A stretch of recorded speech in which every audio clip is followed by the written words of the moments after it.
Hello வணக்கம் நண்பர்களே. இன்னைக்கு வந்து கணித வினாக்கு வந்துட்டோம். கணித வினால என்ன பார்க்க போறோம் அப்படின்னா, HCF கண்டுபிடிக்கிறது எப்படி அப்படிங்கிறத பார்க்க போறோம். சரி பார்ப்போம் வாங்க. ஒரு பால்காரர் இருக்காரு. அந்த பால்காரர் 75 லிட்டர் பசும்பால் வச்சிருக்காரு, 45 லிட்டர் எருமைப்பால் வச்சிருக்காரு. இத என்ன பண்ணணும் அப்படின்னா, சமமான அளவுல பாட்டில்ல அடைச்சு அவரு விற்கணும். அப்படின்னா அவரு பயன்படுத்தக்கூடிய மிகப்பெரிய அளவுகோல் என்ன அப்படிங்கிறது கேள்வி. சரி வாங்க, நம்ம வந்து ஆப்ஷனை பார்த்துருவோம். 13, 12, 15, 17 பார்ப்போமா? சரி ஓகே.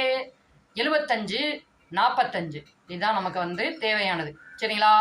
75, 45ஐயும் வகுக்கக்கூடிய மிகப்பெரிய எண், அதாவது HCFன்னு சொல்லுவாங்கங்க, மிகப்பெரிய பொது வகுத்தின்னு. அது என்னன்னு கண்டுபிடிப்போம். 75 எதில் முடியுது? 5ல் முடியுது. 45ம் 5ல் தான் முடியுது. அப்போ ஆப்ஷனில் 5ல் முடியுது, ஒன்றே ஒன்று தாங்க இருக்குது. அதை தூக்கி போட்டுக்கோமா. 15. இப்போ 75 15ஆல் வகுத்தோம்னா எவ்வளோ வரும்? 5 வரும். 45 15ஆல் வகுத்தோம்னா 3 தான் வரும். சரி, 15 லிட்ரு அளவுகோல் உள்ள பாத்திரத்தை வச்சு ஒவ்வொரு பாட்டிலையும் அடைச்சி பசும்பாலையும் எருமைப்பாலையும் அவர் விற்று சந்தோஷமாக இருப்பார். நீங்கள் சந்தோஷமாக இருக்கணும் தானே? உங்களுக்கு வேலை வேணும்ல? அப்போ நம்ம சேனலை சப்ஸ்கிரைப் பண்ணிக்கங்க. வரட்டுமா?